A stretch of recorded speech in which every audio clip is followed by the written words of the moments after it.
আমার বন্ধুগণ, আমরা যখন মরে যাই, মরার পরে আমাদেরকে কবরের মধ্যে রাখা হয়। কবরের ভিতরে রেখে আমাদেরকে বলা হয়, যারা কবরে রাখে তারা বলে, মৃত্যু ব্যক্তিকে কবরে রাখার সময় বলে, বিসমিল্লাহি আলা মিল্লাতি রাসূলিল্লাহ, আল্লাহর নামে রসুলের দলে উঠাই দিয়ে গেলাম। আল্লাহর নামে কার দলে উঠাইলো? রসুলের দলে। চিন্তা করেন ভাইরা, আল্লাহর নামে রসুলের দলে উঠাইলেন কারে? কারে উঠালেন?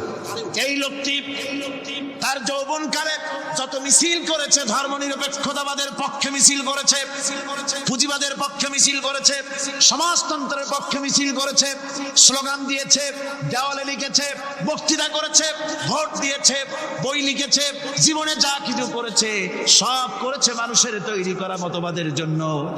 তার ভোট ইসলামের কাজে লাগে নাই, তার ইলেকশন ইসলামের কাজে লাগে নাই, তার দেওয়ালের লেখা ইসলামের কাজে লাগে নাই, তার বক্তৃতা, তার টাকা পয়সা ইসলামের কাজে লাগলো না।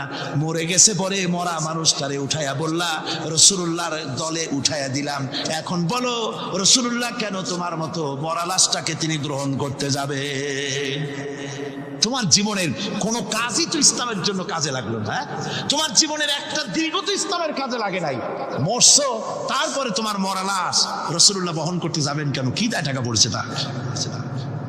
সুতরাং আমি বলতে চাই, আজকের মাহফিলে যত জনতা উপস্থিত হয়েছেন, জান এবং মাল সব কিছু দিয়ে লড়াই করতে হবে আল্লাহর রাস্তায়। আমার ভোট, আমার ইলেকশন, আমার স্লোগান, আমার বক্তৃতা, আমার টাকা করি খরচ সব কিছু হবে আল্লাহর জন্য। কুল ইন্না সালাতি ওয়া নুসুকি ওয়া মাহইয়ায়া ওয়া মামাতি লিল্লাহি রাব্বিল আলামিন। সবাই পড়েন, ইন্না সালাতি ওয়া নুসুকি ওয়া মাহইয়ায়া ওয়া মামাতি লিল্লাহি রাব্বিল আলামিন। আল্লাহ পাক বলেছেন, বলো আমার নামাজ, আমার হায়াত, আমার কুরবানি, আমার মওত সব আল্লাহর জন্য। কার জন্য? আল্লাহর জন্য। অসীম মেহেরবান এবং বিশেষ করুণাময়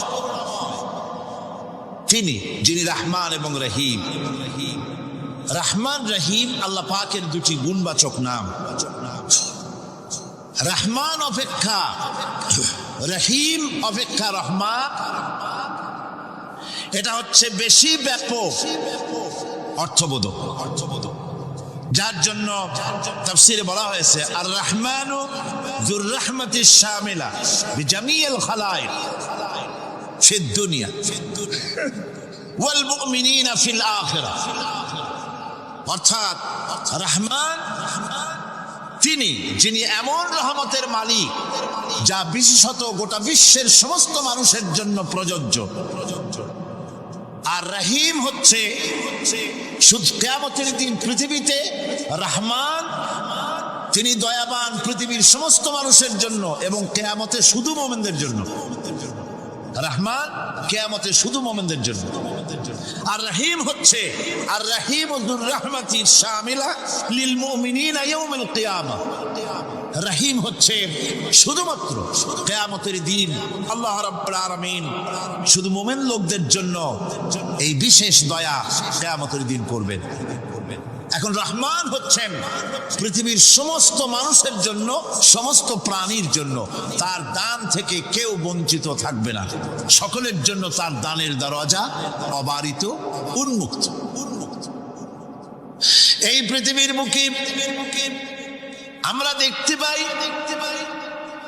মানুষ তার বন্ধুদেরকেই দেয়, শুধু সরকার হোক আর সাধারণ মানুষ হোক, আপনজনদেরকে নিজের দলকেই বেশি দেয়। কথা ঠিক কিনা?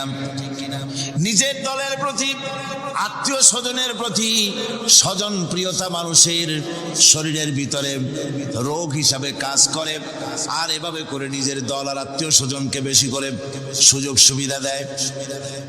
শত্রুকে কেউ দেয় না, শত্রুকে কেউ ডেকে ডেকে কোনো জিনিস দিতে চায় না বা দেয় না।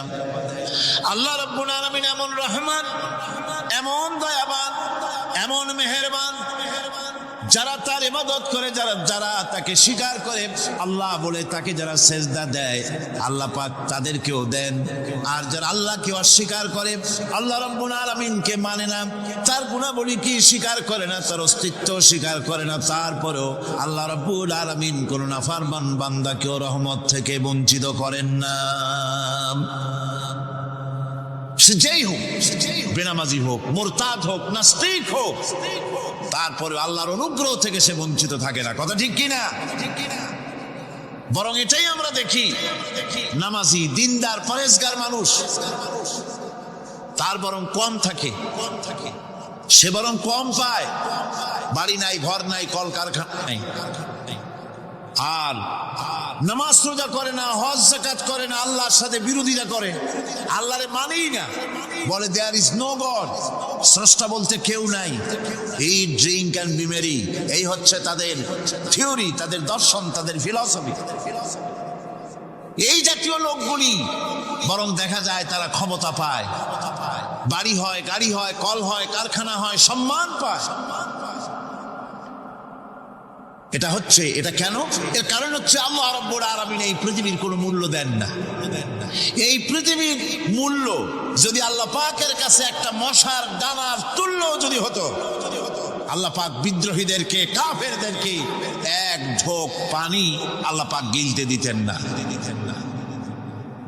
এবার চিন্তা করেন, আল্লাহর ব্যাপারে যে দৃষ্টান্তটা দেওয়া হয়েছে, দৃষ্টান্তটা কত গুরুত্বপূর্ণ। মশার দানার তুল্য, মশার দানার তুল্য এই পৃথিবীর দাম নাই আল্লাহর কাছে।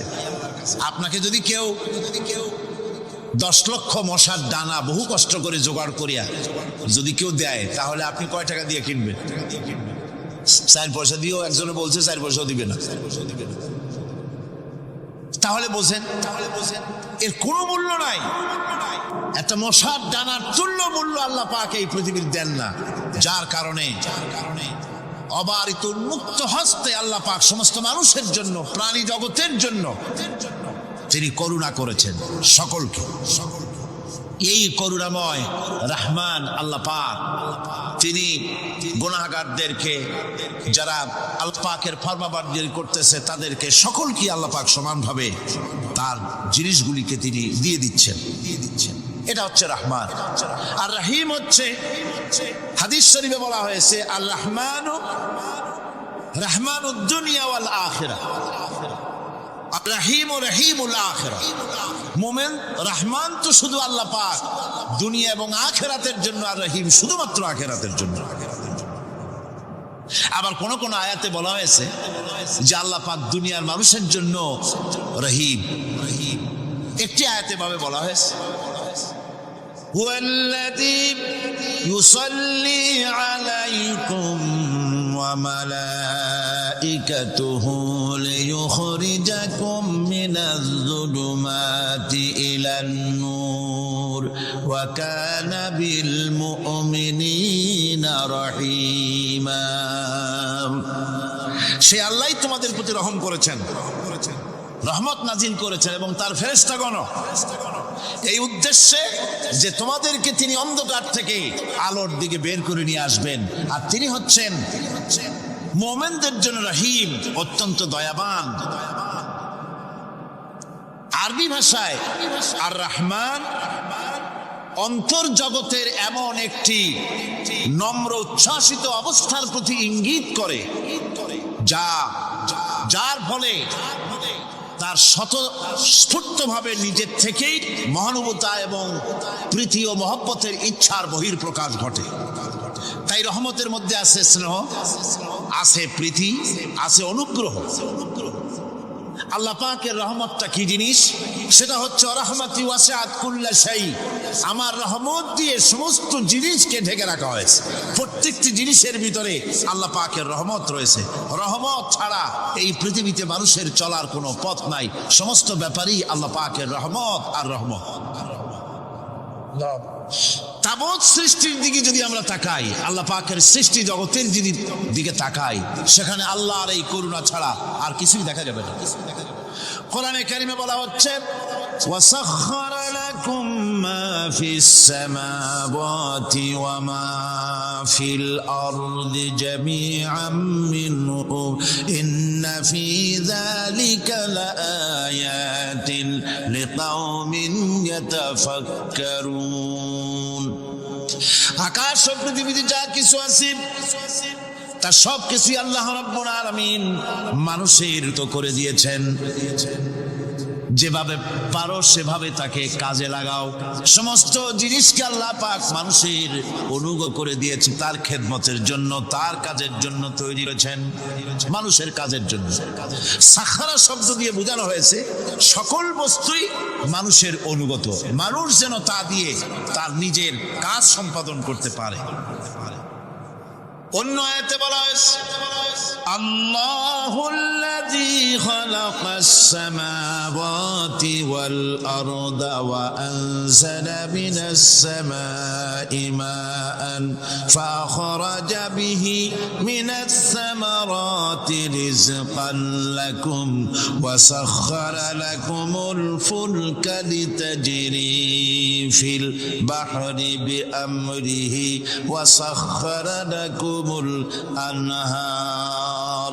আল্লাহ রাব্বুল আলামিন তিনি আকাশ সৃষ্টি করেছেন, জমিনকে সৃষ্টি করেছেন এবং আকাশ থেকে পানি বর্ষণ করেছেন, তা দিয়ে ফসল উৎপাদন করেছেন।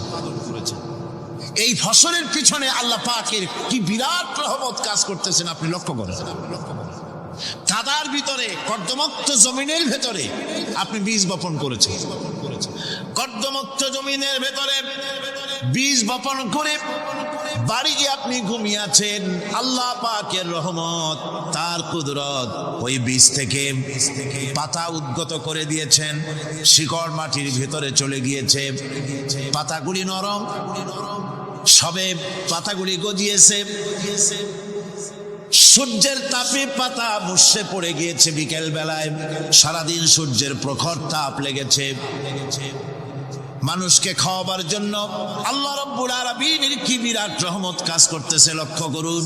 রাতের বেলায় আল্লাহ পাক শিশির বিন্দু নাজিল করে দেন, কণা কণা শিশির বিন্দু ওই মুষড়ে যাওয়া পাতার উপরে পড়ে গিয়ে সারা রাত এভাবে সুন্দর ঠান্ডা বাতাস আর শিশির বিন্দু যত্ন করে করে মুষড়ে যাওয়া পাতাটিকে সকালবেলা পর্যন্ত তরতাজা, সজীব আর প্রাণবন্ত করে দেন। এরপরে গাছ বড় হলো, তার ভিতরে রব্বুল আলামিন ধান দিলেন, গম দিলেন, এভাবে করে যত্ন করে তার শুরু থেকে শেষ পর্যন্ত প্রত্যেকটি গাছকে খাদ্য ব্যবস্থাকে আল্লাহ রব্বুল আলামিন নিজ যত্নে, নিজ কুদরতে, আপন রহমতে সবগুলিকে লালন পালন করে মানুষের হাতে তুলে দিলেন। মানুষকে আল্লাহ পাক সর্বশ্রেষ্ঠ মর্যাদা দান করেছেন, যার কারণে আল্লাহ পাক বলেছেন ওয়ালাকাদ কাররামনা বানি আদম, আদম সন্তানকে আমি সম্মান দিয়েছি, মর্যাদা দিয়েছি। আর সেই মর্যাদা দেওয়ার কারণে যত খাদ্য তার সামনে পেশ করেছি, আল্লাহ পাক আপন রহমতে সব খাদ্যগুলিকে প্যাকেট করে বান্দাদের সামনে হাজির করে দিয়েছেন। কোনো খোলা খাবার দেওয়া হয়নি, কারণ মানুষ হচ্ছে আল্লাহ পাকের শ্রেষ্ঠ মেহমান, মর্যাদা সম্পন্ন প্রাণী, মর্যাদা সম্পন্ন মেহমান এই মানুষ। তার সামনে কলা দেওয়া হলো কভার করে, প্যাকেট করে। আনারস বলেন, আম বলেন, কাঁঠাল বলেন, যত রকমের ফল আল্লাহ পাক দান করলেন, বেদানা বলেন, আপেল বলেন, সমস্ত ফলগুলিকে, খাবারগুলিকে আল্লাহ পাক প্যাকেট করে করে আপন রহমতে বান্দাদের সামনে হাজির করে দিয়েছেন। তার এত দয়া, তার দয়াই আকাশ থেকে বৃষ্টি হয়, সেই বৃষ্টিতে ফসল ফলে। তার দয়ায়, তার রহমতে তিনি পানি মানুষের আয়ত্তে করে দিয়েছেন। এই পানির উপরে জাহাজ পরিচালনার জন্য আল্লাহ পাক সুযোগ করে দিয়েছেন। জাহাজ পরিচালনা করা হচ্ছে সমুদ্রের ভেতরে মানুষের জন্য। এভাবে করে আল্লাহ পাক সব জিনিসকে তার সুযোগের মধ্যে এনে দিয়েছে। এরপরে আল্লাহ পাক বলছেন ওয়া আতাকুম মিন কুল্লি সালতুমুহু وإن تعدوا نعمة الله لا تحصوها إن الإنسان لظلوم كفار আল্লাহ পাক বলেন তোমাদের প্রতি আল্লাহ পাকের দয়া তার রহমত তার করুণা এত বেশি তোমাদের সকল চাহিদা তিনি পূরণ করেছেন কোনো চাহিদা বাকি রাখেন নাই আমাদের চাওয়ার আগে আমাদের যা কিছু প্রয়োজন আল্লাহ রাব্বুল আলামিন সব সাপ্লাই করেছেন জোরে কোন সুবহানাল্লাহ ওই আল্লাহ পাক বলেন ওয়া ইন তাউদ্দু নি'মাতাল্লাহি লা তুহসুহা বান্দারে আমার নিয়ামত যদি গণনা করো গুনতে গুনে গুনে গুনে আমার নিয়ামতকে গুনে শেষ করতে পারবা না এত অসংখ্য নিয়ামত ছড়িয়ে ছিটিয়ে রেখেছি বিশ্ব জুড়ে সর্বত্র সব জায়গায় আমার করুণার ছোঁয়া তোমার চোখের সামনে পড়বে الذي جعل لكم الأرض مهدا وجعل لكم فيها سبلا لعلكم تهتدون আল্লাহ পাক যিনি জমিনকে এই পৃথিবীকে তোমাদের জন্য বিছানার মতো বিছায় দিয়েছেন আর বিচারণের জন্য সমতল পথ তৈরি করে দিয়েছেন এই পৃথিবীটা তোমার জন্য কি সুন্দর করে আল্লাহ পাক একটা গালিচার মতো করে বিছায় দিয়েছেন সবুজ ঘাস তাতে রয়েছে এই পৃথিবীর মাটি আল্লাহ পাক মানুষের জন্য কি সুন্দর ঘাটিতে পরিণত করে দিয়েছেন এই মাটি আল্লাহর রহমতটা দেখুন একদিকে মাটি নরম আবার এমন নরম নয় যে 10 তলা 20 তলা 50 তলা বিল্ডিং করলে পরে এর ভারের চোটে ভিতরে ঢুকে যাবে এরকম নরম নয় যেখানে যতটুকু প্রয়োজন ফসল ফলাবার জন্য বৃষ্টি দিয়ে মাটি নরম করে ফসল ফলাবার ব্যবস্থা করা হয় আবার বিল্ডিং তৈরি করার জন্য মাটি যেমন শক্ত হওয়া দরকার তেমন শক্ত আল্লাহ পাক করে দিয়েছেন এখন তো 130 35 40 তলা পর্যন্ত তারও বেশি তলা বিল্ডিং তৈরি হচ্ছে আমি 135 পর্যন্ত উঠেছি আমেরিকায় 135 তলা বিল্ডিং এটা উঠতে 39 সেকেন্ড লাগে মাত্র এখন এদের লিফটটা কি পাওয়ারফুল চিন্তা করেন সা করে একটা শব্দ হয় আর আপনি দেখছেন যে 135 তলার ছাদের উপর উঠে গেছে নিচের দিকে তাকাইলে মানুষগুলো ছাগলের ছাওয়ার মতো এতটুকু দেখা যায় গাড়িগুলো পিঁপড়ার মতো দেখা যায় এগুলি নতুন নতুন প্রযুক্তির মাধ্যমে তৈরি করা হচ্ছে এখন এই বিশাল বিল্ডিং এত ওজন এই ওজন ধারণ করার জন্য মাটিকে আল্লাহ পাক ভারসাম্য শক্তির ভারসাম্য দান করেছেন এটাকে আল্লাহ পাক নরমও করেছেন আবার শক্তও করেছেন এই মাটি এই পৃথিবী আমাদের জন্য বিশাল এক নিয়ামত আল্লাহ পাক করে দিয়েছেন ফসল ফলাবার জন্য চলাফেরার জন্য আবার এই মাটি যেন আপনাকে নিয়ে নড়াচড়া করতে না পারে মাঝে মাঝে ভূমিকম্প হয় না পৃথিবীতে ভূমিকম্প জোন যেগুলি আছে সেগুলি হচ্ছে Japan China turkey Iran America এরকম বিভিন্ন দেশে ভূমিকম্পের জোন এগুলি ভূমিকম্প এলাকা আমাদের এসব দেশে ভূমিকম্প কম হয় তবে ইদানিং একটু একটু শুরু হয়েছে আল্লাহ যেন এই ভূমিকম্পের গজব থেকে আমাদেরকে বাঁচান এত আস্তে আমিন বললেন কেন আল্লাহ পাক কি প্রচন্ড ক্ষমতার মালিক তিনি রহমত করে এই জমিনকে সুন্দর স্থিতি স্থাপক একটা স্থিতিশীলতা করে দিয়েছেন এই পৃথিবী যেন আমাদের নিয়ে নড়াচড়া করতে না পারে সেজন্য আল্লাহ পাক পাহাড় সৃষ্টি করেছেন চট্টগ্রামে পাহাড় আছে না রাঙামাটি খাগড়াছড়ি বান্দরবান পাহাড় আছে না আছে লোকেরা এই পাহাড়ের উপকারিতা বোঝে না সমানে পাহাড় কাটে যারা পাহাড় কাটেন তারা আত্মঘাতী কাজ করেন তারা পৃথিবীর মানুষের ক্ষতি করেন পাহাড় আল্লাহ পাক তৈরি করেছেন। আল্লাহ কোনো জিনিস খেলতামাশার জন্য তৈরি করেন নাই। গতকাল এই আয়াতটি আমি পড়েছিলাম, الذين يذكرون الله قياما وقعودا وعلى جنوبهم ويتفكرون في خلق السماوات والأرض ربنا ما خلقت هذا باطلا। নিরর্থক করে আল্লাহ পাক কোন জিনিসকে তৈরি করেন নাই। আল্লাহ পাক এই পাহাড় সৃষ্টি করেছেন জমিনের ভারসাম্য রক্ষা করার জন্য। সেই পাহাড়গুলি কাটতেছে মানুষ সমানে, গাছ কাটতেছে সমানে, এতে করে প্রকৃতির ভারসাম্য নষ্ট হয়ে যাচ্ছে। এগুলি সব আল্লাহ পাকের রহমত, সবগুলি আল্লাহ পাকের নিয়ামত। খালি খালি আল্লাহ কিচ্ছু তৈরি করেন নাই। ব্যাংকগুলারে জনমের মতো খাইয়া, ব্যাঙের ব্যবসা করে, চীনের কাছে ব্যাংক বিক্রি করে এখন বাংলাদেশ মহাবিপদে পড়েছে। এখন ব্যাংক কোথায় পাওয়া যায় তাই তালাশ করে, কারণ এই ব্যাঙের উপকারিতা আগে জানা ছিল না। এত কীটনাশক ওষুধ ছড়ানো লাগতো না। কীটনাশক ওষুধ ছড়িয়ে জমিনের উর্বরা শক্তির 12টা বাজানো হচ্ছে। আল্লাহ পাক আপন কুদরতে, আপন রহমতে অসংখ্য ব্যাঙ তৈরি করে দিচ্ছে, যাতে করে অতিরিক্ত পোকামাকড় গুড়িয়েরা ধরে ধরে খাইয়া ফেলে। আল্লাহ পাকের এগুলি কিভাবে নষ্ট করা হলো।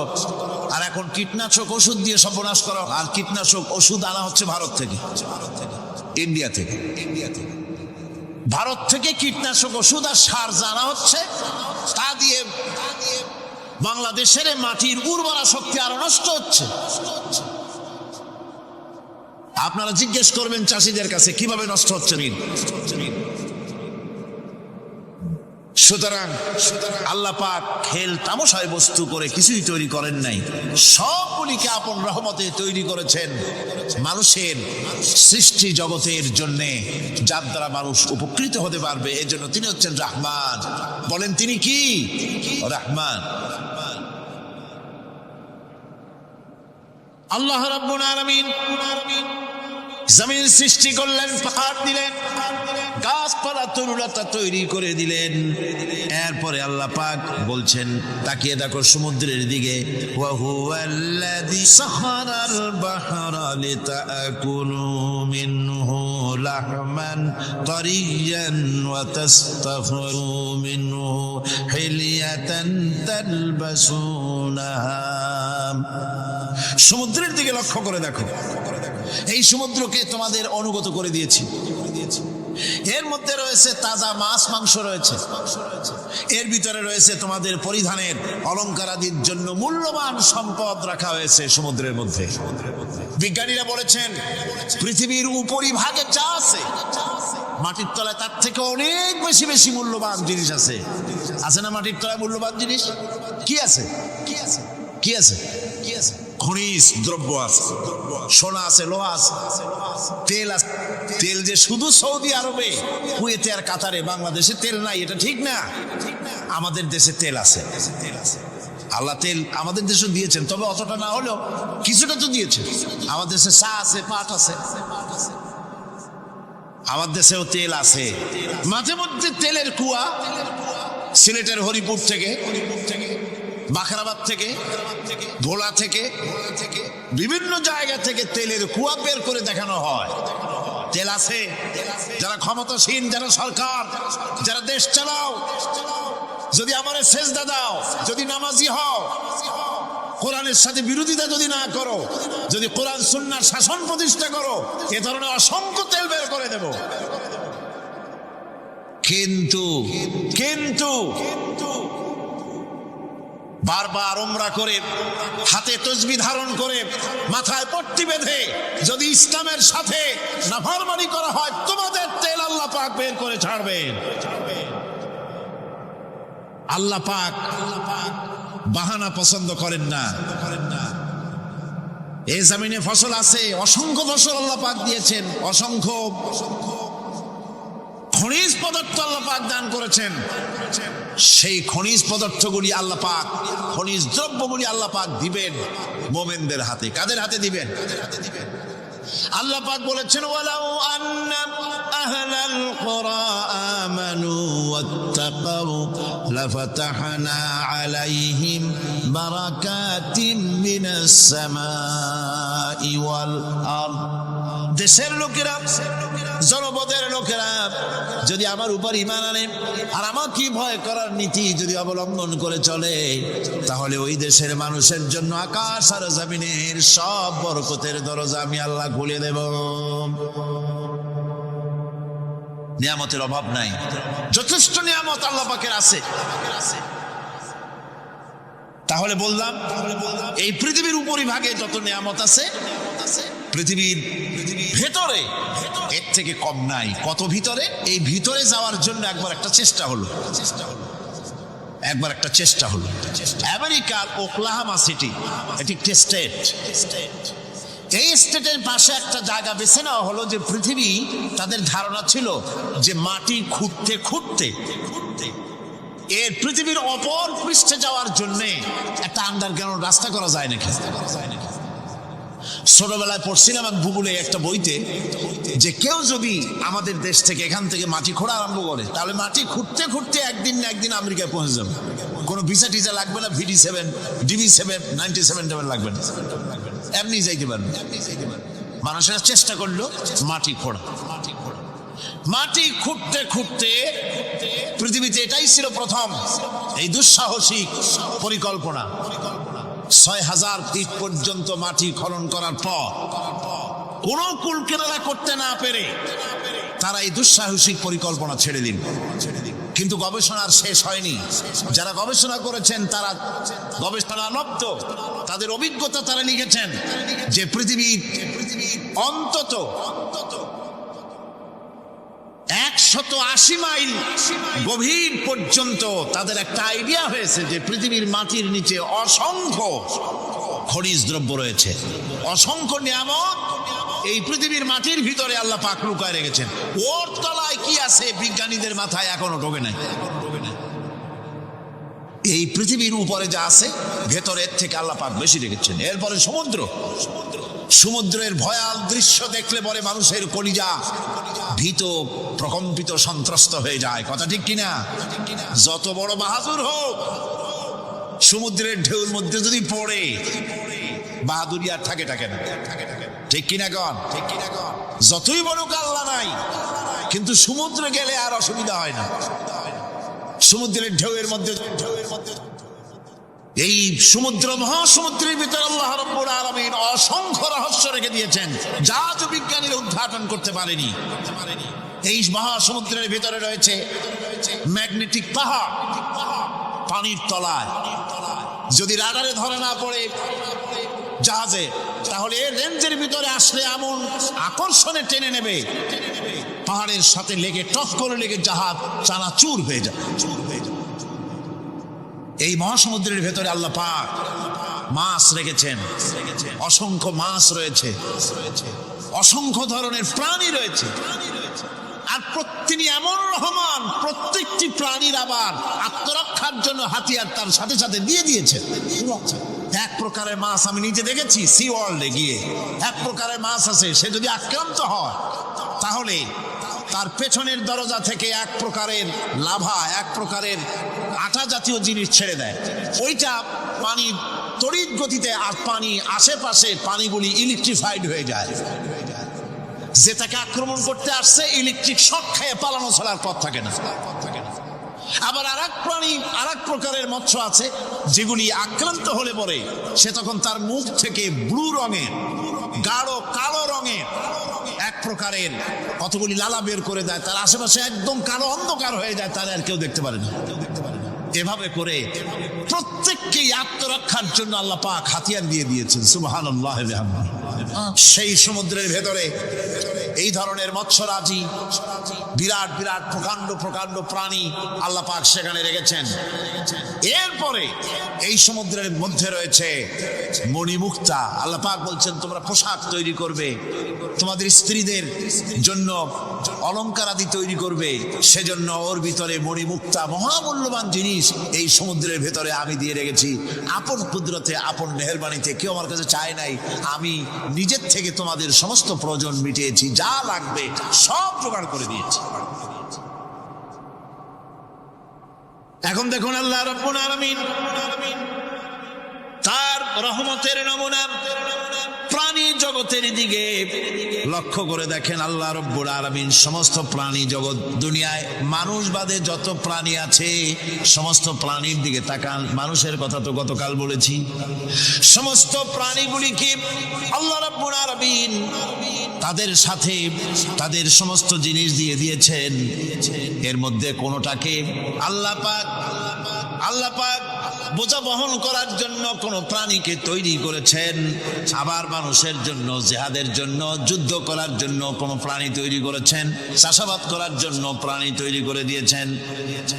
কোরআন বলছি ওয়াল-আনআমা খালাকাহা লাকুম ফিহা দিফকুন ওয়া মানাফিউ ওয়া মিনহা তাআকুলুন। তিনি বিভিন্ন ধরনের জীব পয়দা করেছেন, যার থেকে তোমাদের শীতের পোশাক এবং অন্যান্য কল্যাণকর কাজ যেন তোমরা করতে পারো, সেজন্য পশুর গায়ে যে পশম দেওয়া হয়েছে, এতে পশুরও কাজ হয়। আবার এই পশমগুলি গ্রীষ্মকালে কেটে নিয়ে তাই দিয়ে মানুষের শীতবস্ত্র তৈরি করা হচ্ছে। আপনার গায়ের, আপনার গলার মাফলার, আপনার সোয়েটার, আপনার চাদর, আপনার কম্বল, এগুলি আল্লাহ পাক তৈরি করার জন্য দুনিয়ার যত প্রাণী তৈরি করেছেন, প্রাণীগুলির গায়ে, চতুষ্পদ জন্তুর গায়ে পশম দিয়ে, সেগুলি দিয়ে এগুলি তৈরি করার ব্যবস্থা করেছেন।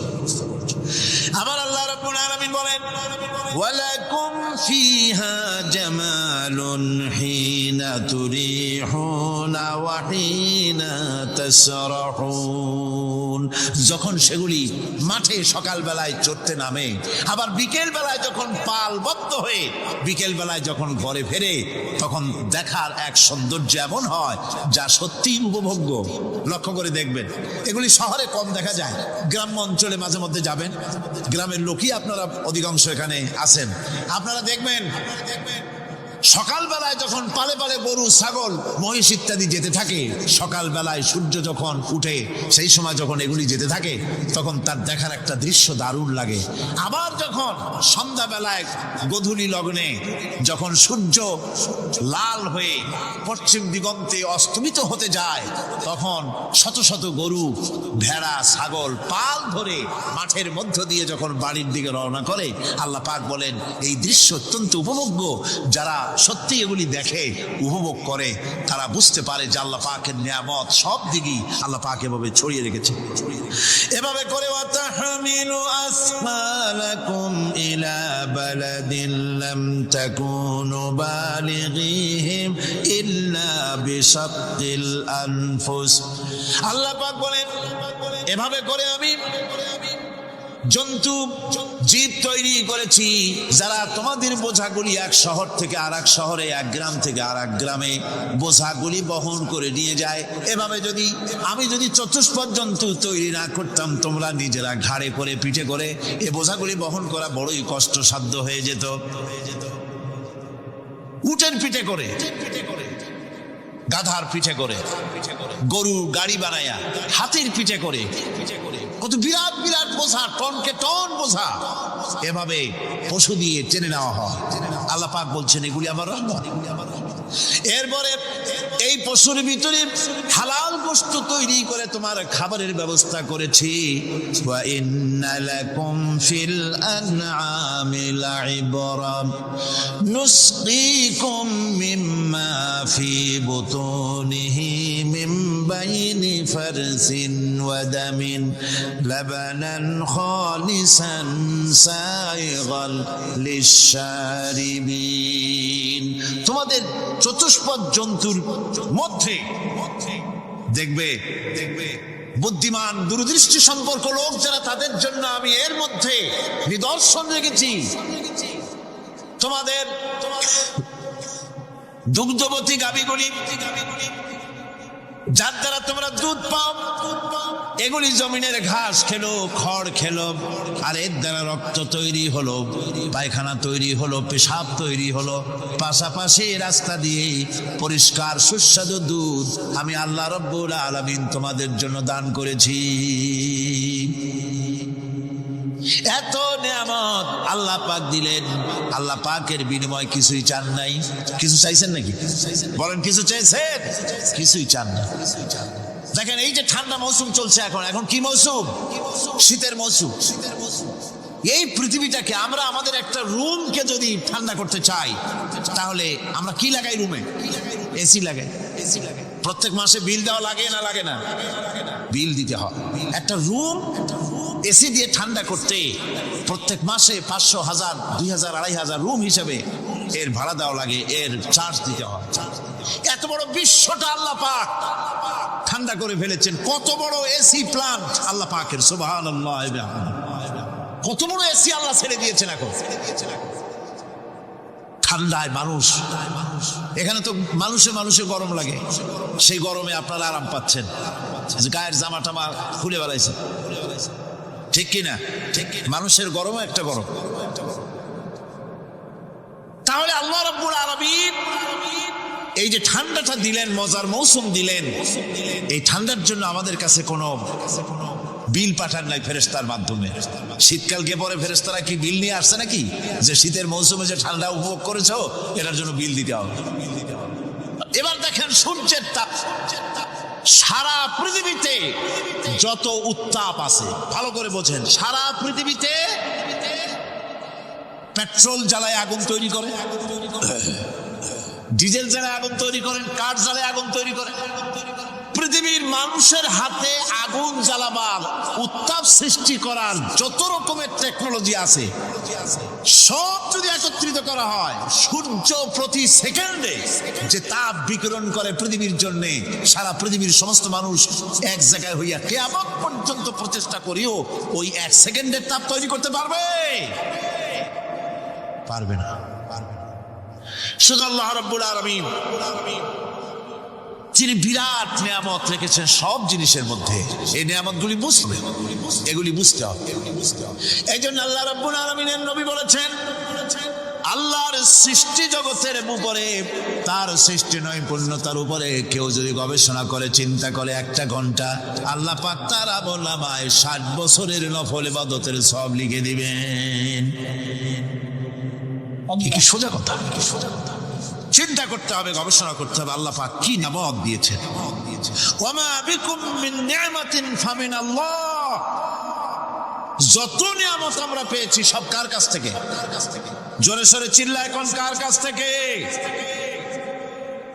সমস্ত নিয়ামত এসেছে আল্লাহ পাকের কাছে। আল্লাহ রাব্বুল আলামিন বলেন তিনি হচ্ছেন রাহমান। ওয়াল্লাহু জাআলা লাকুম মিন বুয়ুতিকুম সাকানান ওয়া জাআলা লাকুম মিন জুলুদিল আনআমি বুয়ুতাম। আল্লাহ পাক বলছেন তোমাদের জন্য, তোমাদের ঘর সমূহকে আল্লাহ পাক স্থিতি লাভের, স্বস্তি শান্তি লাভ করার জন্য আল্লাহ পাক একটা স্থান করে দিয়েছেন, জায়গা করে দিয়েছেন। আমরা যে ঘর বানাই, এই ঘর বানাবার পেছনে আল্লাহ পাকের কত বড় নিয়ামত। ঘর একটা বানাতে হলে খুঁটি লাগবে। খুঁটি কোত্থেকে আসছে? বলেন কোত্থেকে? গাছের থেকে খুঁটি পেয়েছেন। কিসের থেকে পেয়েছেন? গাছ কা। শুধু খুঁটিতে ঘর হবে না, এরপরে খুঁটি হয়ে গেল, চাল লাগবে। চাল দেবেন কি দিয়ে? খড় দিয়া দেন, টিন দিয়া দেন, টালি দিয়া দেন, যা দিয়া দিবেন সেটা হচ্ছে কার, জোরে কন। শুধু খুঁটি আর চাল হলে হবে না, বেড়া লাগবে, দরজা লাগবে, জানালা লাগবে, যা কিছু দরকার। আল্লাহ বলেন তোমার এই শান্তির ঘরটার পেছনে আমার নিয়ামত, আমার রহমত কাজ করেছে। আবার শীত প্রধান দেশে, যেখানে বিল্ডিং এও কাজ হবে না, যেখানে ঘর বানাতে হলে কাঠখড়ির ঘর দিয়েও কাজ হবে না, এত প্রচন্ড শীত। সেইখানে আল্লাহ পাক পশুর চামড়া দিয়ে ঘর বানাবার জন্য মানুষের মাথায় আল্লাহ পাক বুদ্ধি দান করে দিয়েছেন। আল্লাহ পাক বলছেন জুলুদিল আনআমে বুয়ুতা, চামড়া দিয়ে ঘর তৈরি করা হয়। এস্কিমোরা করে, দেখে আসবেন, চামড়া দিয়ে ঘর তৈরি করা হয়। আল্লাহ পাক এই পশু দিয়ে মানুষের এত উপকার করছেন। তিনি রহমান, এই রহমত থেকে পৃথিবীর কেউ বঞ্চিত নয়। সমস্ত প্রাণী সমূহকে আল্লাহ পাক এই বিরাট নিয়ামত দান করেছেন। একটি মানুষ যতই সংকীর্ণ হোক, অসভ্য জীবন যাপন করুক, ইলিটারেট হোক, মূর্খ হোক, লেখাপড়া কিচ্ছু জানে না, একটা পর্ণ কুটিরের ভিতরে এক কৃষক বাস করে, সেও যদি চিন্তা করে তাহলে অন্তত এতটুকু উপলব্ধি তার আসবে যে সে অসুখ হলে পরে তার আশেপাশে লতা গুল্ম গাছের শিকড় বেটে খেলে পরে তার অসুখ ভালো হয়ে যায়। ঠিক কিনা? এখন তো অসুখ ভালো হওয়ার জন্য কোনো অসুবিধা নাই, কোনো সমস্যা নয়। পত্রিকার ভিতরে অ্যাডভার্টাইজ আসতেছে, স্ট্যাম্পের উপরে লিখে দেব আখিরি লেখা, বিশ্বব্যাপী চ্যালেঞ্জ। মেয়ে লোকও চ্যালেঞ্জ দিতেছে, পুরুষও দিতেছে, পাগলও দিচ্ছে, ছাগলও দিচ্ছে, সবাই মিলে চ্যালেঞ্জ করছে। পত্রিকাগুলি পয়সার লোভে আবার এগুলি ছাপতেছে। সব রকমের রোগ অসুখ, সব রকমের ওষুধ তারা দিতে পারবে। তেইশ যদি হয় তো খামাখা আমাদের মেডিকেল কলেজ রাইখে লাভ কি? বিজ্ঞাপন দিয়া যদি ওষুধ বিক্রি করা হয়, কেমন গভর্নমেন্ট আমি বুঝি না। এই পাগল ছাগলের বিজ্ঞাপনগুলি ছাপা হয় পত্রিকায়, লোকেরা বিভ্রান্ত হয়, লোকেরা বোঝে না। তাদের কাছে গেলেই মুখ দেখেই বলে দেবো এরকম আসতেছে, পাগলের মতো চেহারা, মুখ দেখেই বলে দেবে শেষ দর্শন, আর দর্শন জিন্দিগিতে করা লাগবে না। ছোট্ট ছোট্ট পোলাপানো এরকম এক এক জায়গায় হইতেছে। খুলনা জেলার দাখপ এলাকায় একবার শোনা গেল সেখানে ছাগলে পানি পড়ে দেয়, যে যাবে তার রোগ ভালো হবে। কি শিক্ষিত কি অশিক্ষিত সমানে গিয়ে লাইন দিতে লাগলো। ছাগলের বাড়ি, ছাগলের কাছে পানি ধরে। এখন ছাগলের কাছে কিছু ধরলি তো সে শোকে, শুকতে গেলেই মনে করে যে পড়িয়ে দিছে, দম করে দিছে, আর খাইতেছে। এরপরে ছাগলওয়ালার বাড়ি এক ছাগল দিয়া হাতির মালিক হয়ে গেছে সে, বাড়ি বিল্ডিং টিল্ডিং করে সর্বনাশ। কি আজীব তামাশা, কি আশ্চর্য দেশ। এমন কোন রোগ নাই যে এই সমস্ত পাগল ছাগলের চিকিৎসা ভালো না হবে। এগুলি অ্যাডভার্টাইজ দিয়ে চলছে। আল্লাহ পাক মানুষকে অসুখ দিয়েছেন, অসুখের আবার ওষুধও দিয়েছেন। কল আলহামদুলিল্লাহ। লিকুল্লি দাইন দাওয়াউ, প্রত্যেকটি রোগের ওষুধ আল্লাহ তৈরি করেছেন। সুবহানাল্লাহি ওয়া বিহামদিহি। কালো জিরা সম্পর্কে রাসূল কারীম সাল্লাল্লাহু আলাইহি ওয়াসাল্লাম বলেছেন, হাদিহি হাব্বাতুস সাওদা, এটা হচ্ছে কালো দানা। দাওয়াউন লিকুল্লি দাইন ইল্লা সাম, মৃত্যু ছাড়া সকল রোগের ওষুধ কালো জিরার মধ্যে আছে। আবার মধু সম্পর্কে আল্লাহ পাক বলেছেন এটি হচ্ছে গোটা পৃথিবীর সমস্ত মানুষের জন্য রোগের প্রতিষেধক। একজন নিরক্ষর মানুষও, যিনি লেখাপড়া কিছুই জানে না, সে লোকটাও টের পায় অসুখ বিসুখ হলে সে আশেপাশে লতা গুল্ম বেটে তার থেকে তার রোগ নিরাময় করতে পারে। রৌদ্রের দাবানল থেকে বাঁচার জন্য সে গাছের আশ্রয় নিতে পারে। তরুণ গাছ থেকে ফার্নিচার তৈরি করতে পারে। আবার এই গাছ যখন এই গাছ থেকে সুস্বাদু ফল পেতে পারে, আর এই গাছ যখন বুড়ো হয়ে যায় তখন তার দিয়ে সে ফার্নিচার তৈরি করতে পারে। অসংখ্য নিয়ামত তার চতুর্পাশে ছড়ানো থাকে। একটা নিরক্ষর মূর্খ ব্যক্তিও যদি চিন্তা করে তাহলে আল্লাহর রহমত সম্পর্কে জানতে তার মোটেই কষ্ট হওয়ার কথা নয়। মূল কথা হলো চিন্তা করা, গবেষণা করা। আল্লাহ পাক এই জন্য বারবার বলেছেন লা আয়াতিন লিকাউমি ইয়াতাফাক্কারুন, লা আয়াতিন লিউলিল আলবাব, যারা নাকি চিন্তাশীল গবেষক, মাথায় গিলুটিলু যাদের আছে, ওরা এগুলি খুব ভালো করে বুঝবে। আল্লাহ রাব্বুল আলামিন এই পৃথিবীকে তার রহমত দিয়ে ছেয়ে রেখেছেন, অসংখ্য রহমত দিয়ে রেখেছেন। আর তার রহমত সৌন্দর্য বিবর্জিত নয়, তার রহমত দিয়েই সব সুন্দর হয়ে সাজিয়ে গুছিয়ে আল্লাহ পাক তৈরি করেছেন। আকাশটাকে সাজিয়েছেন কোরআনে, খালকিস সামাওয়াতি ওয়াল আরদি ওয়াখতিলাফিল লাইলি ওয়ান নাহার লাআয়াতিন লিউলিল আলবাব। নিঃসন্দেহে এই পৃথিবী যারা জ্ঞানবান, যারা চিন্তাশীল, তারা আকাশ এবং জমিনের সৃষ্টির ব্যাপারে চিন্তা করবে, রাত এবং দিনের পরিবর্তনের ব্যাপারে তারা গবেষণা করবে। রাত দিনের পার্থক্য মানুষের জীবনকে পদ্ধতিগত দিক থেকে দুই ভাগে বিভক্ত করেছে, একটা হচ্ছে দিন আর একটা হচ্ছে রাত। وَجَعَلْنَا اللَّيْلَ لِبَاسًا وَجَعَلْنَا النَّهَارَ مَعَاشًا। আল্লাহ পাক বলেন, আমি দিনকে রুজি রোজগার করার জন্য, কামাই রোজগার করার জন্য দিন তৈরি করেছি, আর আরাম করার জন্য আমি রাতকে তোমাদের জন্য আচ্ছাদন করে দিয়েছি, তোমাদের জন্য রাতকে আরাম করার জন্য করে দিয়েছি। দিনের বেলায় কাজ করবে, রাতের বেলায় আরাম করবে। ঘুম আল্লাহর একটি নিয়ামত। ঘুম আল্লাহর কি? আল্লাহর এক বিরাট নিয়ামত। সারাদিন কাজ করার পর মানুষ যখন ঘুমায় যায়, সারাদিনের ক্লান্তি এবং শ্রান্তি সব শরীর থেকে দূর হয়ে যায়। সকালবেলায় আবার কাজ করার জন্য শরীর প্রাণবন্ত আর সজীব হয়ে যায়। এই ঘুম যার হয় না, সেই বুঝতে পারে কি নিয়ামত সে হারাইছে। আল্লাহ পাক যেন সারা জীবন যতটুকু ঘুমের স্বাস্থ্যের জন্য আমাদের প্রয়োজন, আল্লাহ যেন এই নিয়ামত থেকে আমাদেরকে বঞ্চিত না করেন। আমরা বলি আমিন। ঘুমের জন্য মানুষ ঘুমাইতে না পারলে পাগল হয়ে যায়। কি বিরাট নিয়ামত এই ঘুম আল্লাহ পাক মানুষকে দিয়েছে। আমার বন্ধুগণ, এভাবে করে আল্লাহ রাব্বুল আলামিন মানুষের একঘেয়েমি দূর করার জন্য সকাল করেছেন, দুপুর করেছেন, বিকেল করেছেন, সন্ধ্যা করেছেন, রাত করেছেন, ঘুমাবার ব্যবস্থা করেছেন, কামাই রুজির ব্যবস্থা করে দিয়েছেন, রুজি রোজগার করার ব্যবস্থা করেছেন। সবকিছু তিনি রহমান বলে, তিনি দয়াবান বলে মানুষের সব প্রয়োজন আল্লাহ পাক মিটিয়ে দিয়েছেন। আল্লাহ সুবহানাহু ওয়া তাআলা তিনি বলছেন, আমার রহমতেই পৃথিবীর মাটি থেকে তোমাদের ফসল উৎপাদিত হয়।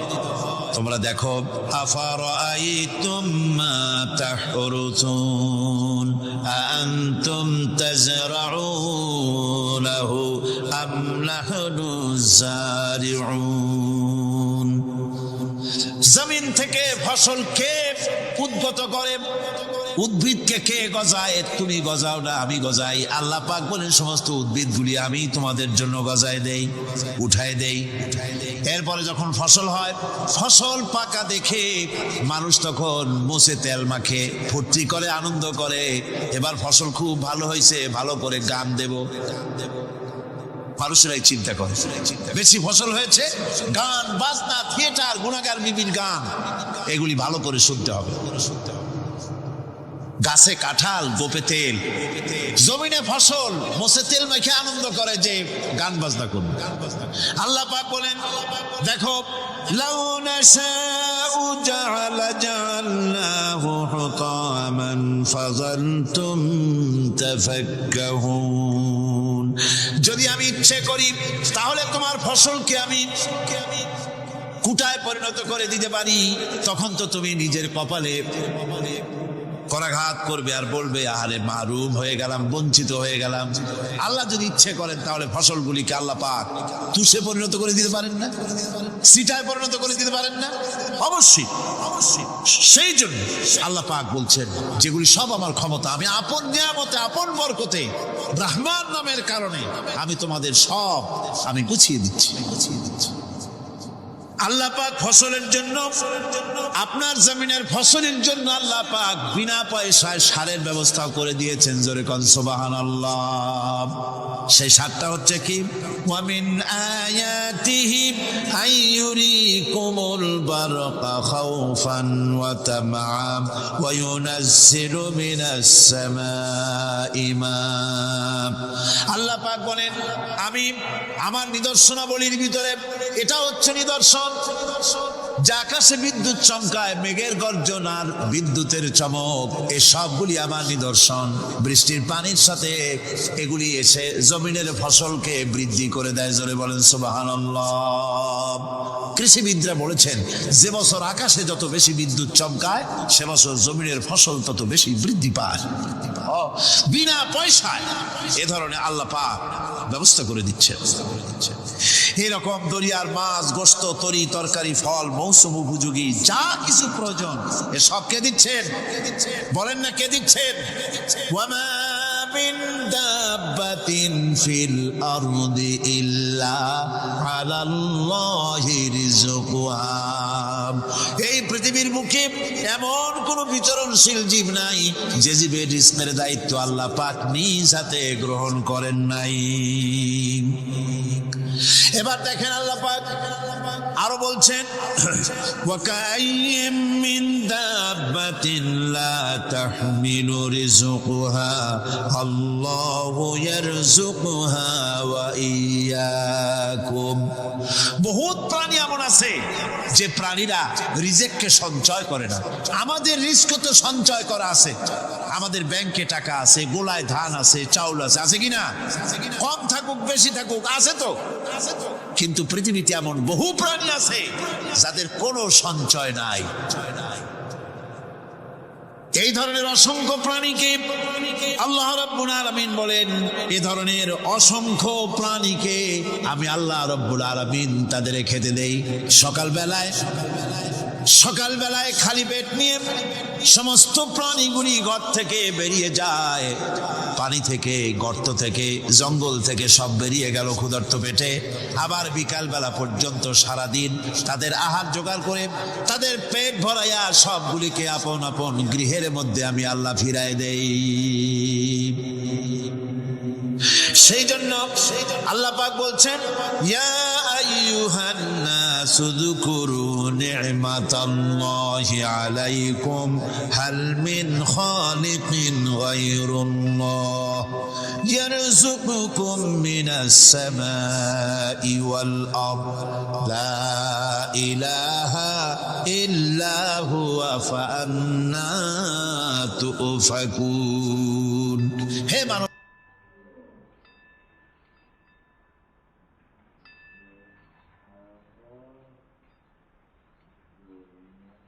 উৎসর্গ করে দেব না যা আল্লাহর কাছে পাওয়া যাবে কিয়ামতের দিন। দেখেন, মৃত্যু হওয়া উচিত মুসলমানদের শাহাদাতের মৌত হওয়া উচিত। কি মৌত হওয়া উচিত? আল্লাহকে আজকে প্রাণ খুলে বলি, আল্লাহ জীবন তো নিবাই, সুতরাং জীবন যখন নিবা, মৌতটা শাহাদাতের মৌত তুমি আমাদের দান করে দিও। কাপুরুষের মতো মরতে চাই না, শাহাদাতের মৌত চাই। সুবহানাল্লাহ বলেন, আমিন বলেন। মুমিন ব্যক্তি তার বড় ফায়দা, সে সাহসী হয়। সুবহানাল্লাহ বলেন। দেখেন বুখারী শরীফের হাদিস, যুদ্ধের জন্য, বদরের যুদ্ধ, হুজুর সাল্লাল্লাহু আলাইহি ওয়াসাল্লাম সৈন্যদেরকে রিক্রুট করছেন, কিন্তু কথা বলতে গিয়ে রাসূল করিম সাল্লাল্লাহু আলাইহি ওয়াসাল্লাম দাওয়াত দিচ্ছেন, কিন্তু মনে মনে চিন্তাও করছেন যে সামান্য কিছু লোক, অস্ত্রপাতি কম, এই জিহাদের অবস্থাটা তারা কিভাবে নেবে। একজন যুবক সাহাবী দাঁড়ায় গেলেন, তার নাম মিকদাদ রাদিয়াল্লাহু তাআলা। যুবক, এই পৃথিবীতে যুবকদের ইসলামের সবচাইতে অবদান কাদের? চিল্লায় বলো। যুবকদের অবদান সবচাইতে বেশি। হযরত মিকদাদ রাদিয়াল্লাহু তাআলা আনহু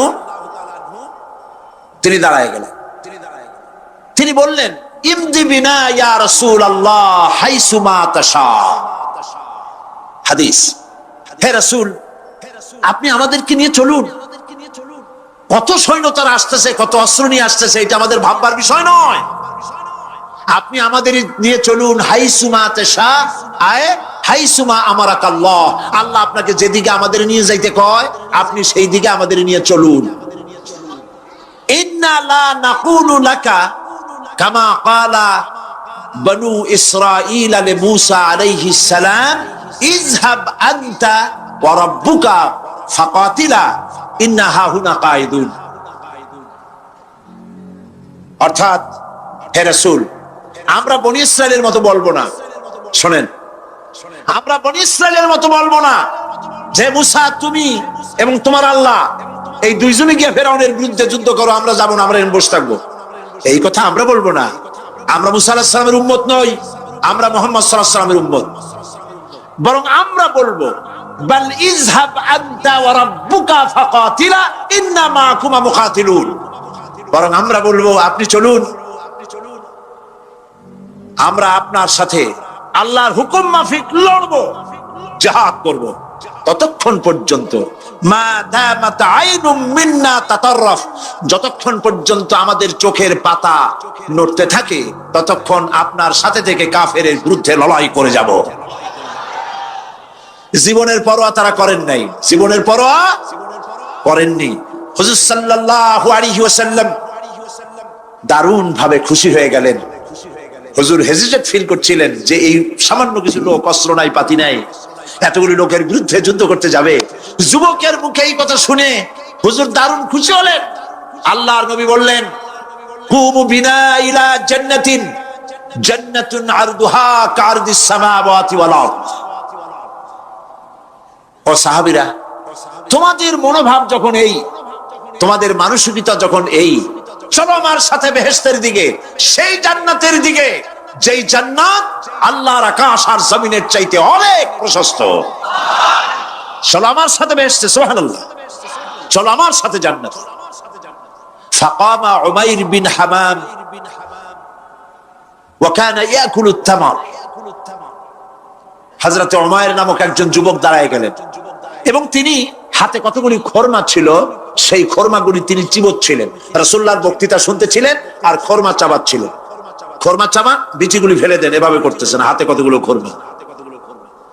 হযরতে উমাইর বলছেন, ওয়াকালা বাখ বাখ, অর্থাৎ আয় আযমাহু আয় আহসানাহু। হে রাসূল, আপনি কি সুন্দর কথা বললেন। আপনার সাথে লড়াই করতে যাব কাফেরদের বিরুদ্ধে, সেই লড়াই করলে এমন বেহেশত পাবো যে বেহেশত হবে আকাশ আর জমিনের চাইতেও প্রশস্ত। তাহলে ওয়াল্লাহি হাত্তা আকুলাহুন্না ইন্নাহা লাহায়াতুন তাবিলা, তাহলে আমার হাতে যে খরমাগুলি আছে এই সমস্ত খরমাগুলি খেতে গেলে কিন্তু অনেক সময় লেগে যাবে। এত সময় বেহেশতে যাওয়ার জন্য আমি তো তর সহ্য করতে পারবো না। ফারামাবিহিন্না, হাতের সব খরমা ভালাই দিলেন, যুদ্ধে ঝাঁপায় পড়লেন। অনেকক্ষণ কাফেরদের বিরুদ্ধে লড়াই করে হযরত উমাইর শাহাদাত বরণ করলেন। রাসূলুল্লাহ তার লাশের কাছে গিয়ে আঙ্গুল দিয়ে ইশারা করে বললেন, ইন্নাকা মিন আহলিহা। উমাইর, তুমি যেই বেহেশতে যাওয়ার জন্য খরমাগুলি খাওয়ার সময় পাচ্ছিলে না, তাড়াতাড়ি করে খরমাগুলি হাত দিয়ে ফেলে দিয়েছিলে, আমি আল্লাহর রাসূল, আমি সাক্ষ্য দিচ্ছি অবশ্যই আল্লাহর সেই জান্নাত তোমার জন্য অবধারিত। মুমিন ব্যক্তি সে কখনো মৃত্যুর ভয়ে উদ্দেশ্য হাসিল থেকে চুপ করে বসে থাকে না। সে ভয় করে কেবলমাত্র কাকে? সে মৃত্যুর ভয়, মৃত্যু হবে এবং আমার জন্য বিশ্বাস রাখতে হবে, আমার জন্য যদি কোনো বুলেট এর উপরে আমার নাম লেখা থাকে, পৃথিবীর সমস্ত মানুষ আমাকে পাহারা দিয়ে সেই বুলেট থেকে আমাকে রক্ষা করতে পারবে না। আর যদি কোনো বুলেটে আমার নাম লেখা না থাকে, সারা পৃথিবীর সমস্ত মানুষ বৃষ্টির মতো গুলি বর্ষণ করলেও একটি গুলিও আমাকে বিদ্ধ করতে পারবে না। এটার নাম হলো ঈমান। এটার নাম কি? এই ঈমান পেলাম কোথায়? কোথায় পেলাম? কোরআন শরীফে। কোথায় পেয়েছি? আল্লাহ রাব্বুল আলামিন বলেন, ওয়ামা হুম বিদরিনা বিহি মিন আহাদিন ইল্লা বিইজনিল্লাহ। একথা সুস্পষ্ট, আল্লাহর অনুমতি ব্যতিরেকে বান্দার কোনো ক্ষতি সাধন কেউ করতে পারে না। জোরে বলেন সুবহানাল্লাহ। কেউ কারো কোনো ক্ষতি করতে পারবে না। যেটা ক্ষতি যদি কিছু থাকে কিসমতে, ওটা তো মুকদ্দার ছিল, তকদির ছিল, সেটাই হবে, এর বাইরে কিছুই হবে না। সুতরাং মুমিন ব্যক্তি সে সাহসী হবে, সে কখনো চিন্তা করবে না মৃত্যুর ভয়ের। উদ্দেশ্য হাসিলের জন্য হয় শরীরের পতন, না হয় মন্ত্রের সাধন, ডু অর ডাই, সে আল্লাহর জন্য তার জীবন দিতে প্রস্তুত থাকবে। কারণ আল্লাহ রাব্বুল আলামিন বলেছেন, ইন্নাল্লাহা আশতারা মিনাল মুমিনিনা আনফুসাহুম ওয়া আমওয়ালাহুম বিআন্না লাহুমুল জান্নাহ। আল্লাহ পাক বলেন, আমি আমার মুমিনের জান আর মালকে আমি খরিদ করে নিয়েছি, বিনিময়ে আমার বান্দাকে আমার জান্নাত দান করে দিয়েছি। জোরে কোন সুবহানাল্লাহ। মুমিনের জান আর মাল কে নিয়েছেন? বিনিময় কি দিবেন? জান্নাত দান করে দিবেন। এটা হলো মুমিনদের আল্লাহর প্রতি ঈমান আনার জন্য 3 নম্বরের কোয়ালিটি। 4th নম্বরে আল্লাহর উপর ঈমান আনলে 4 নম্বরের যে ফায়দাটা, সে ফায়দা হচ্ছে আশাবাদ এবং মানসিক প্রশান্তি। আল্লাহর প্রতি একটা নির্ভরতা এবং আশার সৃষ্টি হয়ে যায়, সে কখনো নিরাশ হয় না। কারণ একটা মানুষ পাপ করলো, চুরি করেছে, ডাকাতি করেছে, জেনা করেছে, হত্যা করেছে, শয়তানি করেছে, বদমাশি করেছে, সব করেছে, এখন শয়তান তাকে ওয়াসওয়াসা দিতে পারে। সেই জন্য আল্লাহ রাব্বুল আলামিন বলেছেন, লা তাকনাতু মির রাহমাতিল্লাহ, বান্দারে আমার রহমত থেকে নিরাশ হয়ে যেও না। আল্লাহর রহমত, বান্দা তোমার গুনাহ কতটুকু? তোমার গুনাহ যদি হয় পাহাড় সমান, আমার রহমত আকাশ সমান। তোমার গুনাহ যদি হয়ে যায় আকাশ সমান, তাহলে আমার রহমত তো আমার আরশে আজিমকে ছাড়ায় গেছে। সুবহানাল্লাহ, সুবহানাল্লাহ বলুন। সুতরাং মুমিন বান্দার এই আশা থাকে। গুনাহ মানুষে করেই, গুনাহ করা স্বাভাবিক। আল্লাহ পাক বলেছেন, যে ব্যক্তি গুনাহ করে আর এরপরে আমার কাছে মাফ চায়, আমি তাকে ক্ষমা করে দেই, মাফ করে দিই। সুবহানাল্লাহ। সুতরাং ইমানদার লোকদের আশা হয়, দুরারোগ্য ব্যাধি তাকে ধরেছে, সে হতাশ হবে না, মরে যাওয়ার জন্য প্রতীক্ষায় সে সময় গুনবে না, বরং তার মনের মধ্যে আশার সঞ্চার হবে, আমার রোগ আল্লাহ ভালো করে দিতে পারেন না? আমাদের জাতির পিতা কি নাম কি? হযরত ইব্রাহিম আলাইহিস সালাম। কোরআন শরীফের ভিতরে তার কথা আল্লাহ পাক কোট করে দিয়েছেন। আমাদের জাতির পিতা হযরত ইব্রাহিম আলাইহিস সালাম বলেছেন, আল্লাযী খালাকানি ফাহুয়া ইয়াহদিন। আল্লাহ তিনি আমাকে সৃষ্টি করেছেন, তিনি আমাকে রাস্তা দেখান। ওয়াল্লাযী হুয়া ইউতঈমুনি ওয়া ইয়াসকিন। আর আমি যখন ক্ষুধার্ত হই তিনি আমাকে খাওয়ান, যখন তৃষ্ণার্ত হই তিনি আমাকে পান করান। ওয়া ইযা মারিদতু ফাহুয়া ইয়াশফিন। আর যখন আমি অসুস্থ হই, রোগাক্রান্ত হই, আল্লাহ রাব্বুল আলামিন তখন আমাকে রোগ মুক্ত করে দেন। সুবহানাল্লাহ। আমার অসুখ হলে কে রোগ মুক্ত করেন? সুতরাং দীর্ঘস্থায়ী কোন রোগ হয়েছে, মুমিন হতাশ হবে না, মুমিন হতাশ হবে না। হতাশ হয় কেবলমাত্র কাফের। হতাশ হয় কে? মুমিন কখনো হতাশ হয় না। হতাশ হয় ইমানের পরিপন্থী কাজ। আল্লাহ পাক বলেছেন, লা তাকনাতু মির রাহমাতিল্লাহ, আমার রহমত থেকে মায়ুস হয়ো না। দেখেন হযরত আইয়ুব আলাইহিস সালামের কত বড় রোগ হয়েছে, শরীর পোকায় ধরেছে, জর্জরিত হয়েছে, দুর্গন্ধ হয়েছে, গ্রামের লোকেরা তাকে বের করে দিয়েছে, স্ত্রী পুত্র পরিজন সব চলে গিয়েছে। এমনকি জিহ্বায় যখন পোকা ধরল, হযরত আইয়ুব আলাইহিস সালাম আল্লাহ রাব্বুল আলামিনের দরবারে ফরিয়াদ করলেন, আন্নী মাসানিয়াদ-দুররু ওয়া আনতা আরহামুর রাহিমিন। আয় আল্লাহ, আমি অসুস্থ হয়ে পড়েছি, আমি রোগাক্রান্ত হয়েছি, আর তোমার নাম রহমান রহিম, তুমি আমাকে রোগ মুক্ত করো। হযরত আইয়ুব আলাইহিস সালাম আল্লাহর দরবারে ফরিয়াদ করলেন, রব্বুল আলামিন সারা শরীরে পোকায় জর্জরিত হয়ে গেছে, এখন আমার জিহ্বায় পোকা ধরেছে, মাবুদ গো আমি তোমার কাছে ফরিয়াদ করি, আমার জিহ্বায় পোকা দিও না, কারণ জিহ্বাটাও যদি নষ্ট হয়ে যায় তাহলে তোমার মতো আল্লাহর জিকির আমি কি দিয়া করব। হযরত আইয়ুব আলাইহিস সালাম আল্লাহ পাকের কাছে যখন এ ধরনের ফরিয়াদ জানালেন, রব্বুল আলামিন তাকে তার রোগ মুক্ত করে দিলেন, তার স্ত্রী পুত্র সব আল্লাহ রব্বুল আলামিন ফিরাইয়া দিলেন। সুবহানাল্লাহ। সুতরাং মুমিন ব্যক্তি, কোরআন শরীফে সব আছে, কোরআনের মতো শ্রেষ্ঠ ওয়াজের কিতাব পৃথিবীতে আর শুধু বোঝার দরকার। বিপদে, যত বড় বিপদ আসুক, কোন বিপদে মুমিন ধৈর্য হারাবে না। হযরত ইয়াকুব আলাইহিস সালামের ছেলে ইউসুফ আলাইহিস সালামকে যখন তিনি হারায় ফেললেন, তিনি অধৈর্য হয়ে গেছিলেন নাকি? অধৈর্য হন নাই। কারণ আমি আমার বক্তৃতার সূচনায় বলেছি, আমরা কল্যাণ বুঝি না, অকল্যাণও বুঝি না। কোন বিপদ আসতে পরে আমরা হয়রান হয়ে যাই, কিন্তু বিপদের মধ্যে কল্যাণ আছে আমরা তা বুঝতে পারি না। কথা বুঝে আসছে? হযরত ইউসুফ আলাইহিস সালামকে কুয়ার ভিতরে ফেলে দেওয়া হলো।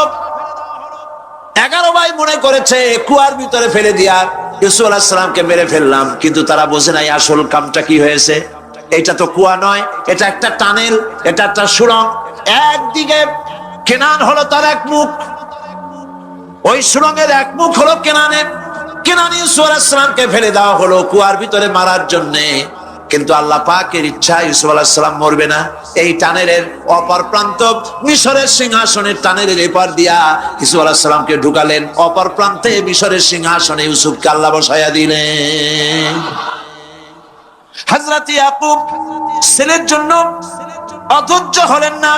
যখন তিনি খবর পেলেন ছেলে বাঘে খেয়ে ফেলেছে, তিনি তখন বলেছেন ফাসাবরুন জামিলুন আসাল্লাহু আইয়াতিয়ানি বিহিম জামিআ ইন্নাহু হুয়াল আলিমুল হাকীম।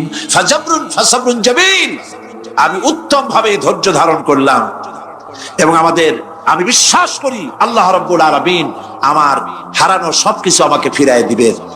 বহু বছর পর যখন হযরত ইউসুফ আলাইহিস সালাম প্রেসিডেন্ট হয়েছেন মিশরের, 11 ভাই গেল সেখানে সাহায্য আনার জন্য। সেই ঘটনা তো শোনাবো না, এমনি বলে যাচ্ছি। এরপরে তিনি তাদেরকে পরিচয় দিলেন, ওরা ভয় পেয়ে গেল। তিনি বললেন ভয়ের কোনো কারণ নাই, লা তাসরিবা আলাইকুমুল ইয়াউম, আজকে আমি কোনো প্রতিশোধ তোমাদের নেব না। সুবহানাল্লাহ। এর নাম পয়গম্বর, এর নাম কি? আল্লাহর নবী। আমি আজকে কোনো প্রতিশোধ তোমাদের নেব না, তোমরা যাও। পিতার অবস্থা তিনি জানলেন, কাঁদতে কাঁদতে পিতার চোখ দুটো নষ্ট হয়ে গেছে। ইয়াকুব আলাইহিস সালাম, হযরত ইউসুফ আলাইহিস সালাম বললেন যাও। নিজের জামাটা খুললেন, গায়ের জামা খুলে বললেন ভাইরা আমার এই জামা নিয়ে যাও, আর আমার আব্বার চোখের উপরে এই জামাটা রেখে দিও। ছেলেরা যখন হযরত ইউসুফ আলাইহিস সালামের জামা নিয়ে মিশর থেকে রওনা করেছে, গল্প নয়, উপন্যাস নয়, আল্লাহ পাকই কোরআন শরীফে সূরা ইউসুফে বলেছেন, জামা নিয়ে মিশর থেকে রওনা করেছেন। কোথায় মিশর আর কোথায় কেনান? কেনানে বসে হযরত ইয়াকুব আলাইহিস সালাম বলছেন, তোমরা যদি আমাকে মতিভ্রম পাগল যদি মনে না করো, তাহলে একটা কথা বলি, আমার নাকে এখন আমি ইউসুফের গন্ধ পেতেছি। তোমরা যদি আমাকে মতিভ্রম না করো, তাহলে আমি বলি আমি কিন্তু ইউসুফের গন্ধ পেতেছি। সুবহানাল্লাহ। হযরত ইউসুফ আলাইহিস সালামের জামা এনে ভাইরা যখন হযরত ইউসুফের চোখের উপরে রেখে দিলেন, হযরত ইয়াকুবের দুটো চোখ সাথে সাথে আল্লাহ ভালো করে দিলেন। ফাসাবরুন জামিল, ধৈর্য ধরো। ইমানদার ব্যক্তি আশার উপরে তার জীবন বাঁচে, কারণ যত বড় বিপদ আসুক না কেন, আশ্রয় পাওয়ার একটা জায়গা আছে, তার নাম হলো আল্লাহ। নাম কি? বলেন আল্লাহ। সবাই বলেন আল্লাহ, আল্লাহ, আল্লাহ, আল্লাহ। হযরত ইউনূস আলাইহিস সালাম মাছটাকে গিলে ফেলে দিল, মাছটাকে গিলে মাটির অতল তলদেশে চলে গেছে। এত বড় বিপদ পৃথিবীর কোন মানুষের হতে পারে নাকি? বলেন, কি বলেন? মাছের পেটের ভিতরে জানালা নাই, দরজা নাই, বেরোবার কোনো পথ নাই, মাছ গেছে পানির অতল তলদেশ। আল্লাহ পাক কোরআন শরীফের ভিতরে মানুষকে শোনান, আল্লাহ ওয়াজ করছেন। সুবহানাল্লাহ বলেন। আল্লাহ পৃথিবীর মানুষকে ওয়াজ করছেন, দুনিয়ার মানুষকে শোনান। আমার ইউনূস তো ধৈর্য হারা হয় নাই। ওয়াযান্নুন ইয যাহাবা মুগাদিবান ফাযান্না আন লান নাকদিরা আলাইহি فنادى في الظلمات أن لا إله إلا أنت سبحانك إني كنت من الظالمين فنادى في الظلمات জমায় কাসির ত্রিবিধ অন্ধকারের ভেতর থেকে হযরত ইউনূস আলাইহিস সালাম চিৎকার মারলেন। মাছের পেটের অন্ধকার, পানির অন্ধকার, রাতের অন্ধকার, ত্রিবিধ অন্ধকারের ভেতর দিয়ে মাছের পেটের মধ্য দিয়ে ইউনূস আলাইহিস সালাম চিৎকার মারলেন। অধৈর্য হন নাই, হার্ট ফেল করেন। তিনি বলছেন, পড়েন আমার সাথে, লা ইলাহা ইল্লা আনতা সুবহানাকা ইন্নী কুনতু মিনাজ জালিমিন। তুমি ছাড়া কোনো ইলাহ নাই, কোনো উপাস্য নাই, মাবুদ নাই। তোমার পবিত্রতা ঘোষণা করছি, আমি জালিমদের অন্তর্ভুক্ত হয়ে গেছি। ইউনূস আলাইহিস সালাম যখন কাঁদতেছিলেন, আল্লাহ রাব্বুল আলামিন সেই কান্না শুনেছিলেন কিনা বলেন? শুনছিলেন কিনা? শুনতে পেয়েছিলেন কিনা? পানির ভিতরে কেউ শোনে নাই, মাছের পেটের ভিতরে ইউনূস আলাইহিস সালাম কিভাবে চিৎকার করছেন, মাছের পেটের ভিতরের আওয়াজ পানির ভিতরে কেউ শোনে নাই, জমিনের কেউ শোনে নাই, অন্তরিক্ষে কেউ শোনে নাই, সাত আকাশের ভিতরে কেউ শোনে নাই, কিন্তু আরশে আজিমের মালিক আল্লাহ রব্বুল আলামিন শুনতে পেয়েছেন। সঙ্গে সঙ্গে রব্বুল আলামিন জবাব দিলেন, ফাস্তাজাবনা লাহু ওয়া নাজ্জাইনাহু মিনাল গাম্মি ওয়া কাযালিকা নুজিল মুমিনিন। পড়েন, ফাস্তাজাবনা লাহু ওয়া নাজ্জাইনাহু মিনাল গাম্মি ওয়া কাযালিকা নুজিল মুমিনিন। আমি ইউনূসের ডাকের জবাব দিলাম। কে বলতেছেন? বড় করে বলেন, কে বলছে? আল্লাহ, সুবহানাল্লাহ। আপনারা কি ভয় পাইছেন? ভয় পেয়েছে মুসলমান? আল্লাহ রাব্বুল আলামিন বলেন, আমি আমার ইউনূসের ডাকের জবাব দিলাম। শুধু জবাব দেই নাই, আমি ইউনূসকে তার মাছের পেটের ভিতর থেকে বাঁচায় দিলাম। মাছের পেটের মধ্যে বেদনা শুরু হয়ে গেল, এমন বেদনা হয়েছে মাছ এখন বমি না করে পারে না। কথা বুঝতে পেরেছেন? মাছ এখন বমি না করে পারে না। পানির উপরে মাছ ভেসে উঠল। আল্লাহ কোরআন শরীফের ভিতরে বলছেন, মাছ সাতরায়া কিনারায় চলে গেল, ইউনূস আলাইহিস সালামকে বমি করে ফেলে দিল। ইউনূস আলাইহিস সালাম বেঁচে গেলেন। আল্লাহ পাক বলেন, শুধু ইউনূসকে বাঁচাইলাম না, বরং আমি সকলের জন্য আশার বাণী শোনাই, শোনো মুমিনেরা, ওয়া কাযালিকা নুজিল মুমিনিন। মুমিন বান্দা যারা, যত বড় বিপদ আসুক আমারে ডাকো, আমি বিপদ দিয়ে বাঁচাই দেব। সুবহানাল্লাহ। বিপদ থেকে আমি বাঁচাই দেব। আল্লাহ পাক বলেছেন, ফাইন্না মাআল উসরি ইউসরান, ইন্না মাআল উসরি ইউসরা। জেনে রাখো, দুঃখ এবং কষ্টের পরে রয়েছে সুযোগ সুবিধা, আর অসচ্ছলতার সাথে রয়েছে উদার সচ্ছলতা। যত বড় বিপদ আসছে, এই বিপদের পরে আল্লাহ পাক তার গোলামদের উপরে রহমত নাজিল করবেন ইনশাআল্লাহ। সুতরাং ঈমানদার লোকেরা, তাদেরকে আল্লাহ পাক বলছেন, কোনো ভয় নাই, কোনো চিন্তা নাই, যত বড় বিপদে পড়ো আমারে ডাকো, আমি ডাকের সাড়া দিয়ে দেব। সবাই আল্লাহরে ডাকেন, সুবহানাল্লাহ ওয়ালহামদুলিল্লাহ লা ইলাহা ইল্লাল্লাহ। জোরে পড়েন, সুবহানাল্লাহ ওয়ালহামদুলিল্লাহ লা ইলাহা ইল্লাল্লাহ, সুবহানাল্লাহ ওয়ালহামদুলিল্লাহ।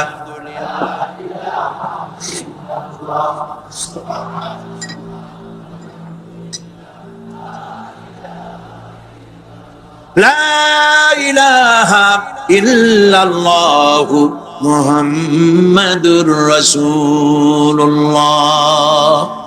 আল্লাহর উপরে ঈমান আনলে যত ফায়দা হয়, এত ফায়দা দুনিয়ায় কোথাও নাই। সুবহানাল্লাহ। আল্লাহর উপর ঈমান আনার ৫৫ নম্বরের ফায়দা কয়টা বলছি? 5টা বলছি। আপনাদের অসুবিধা হচ্ছে নাকি?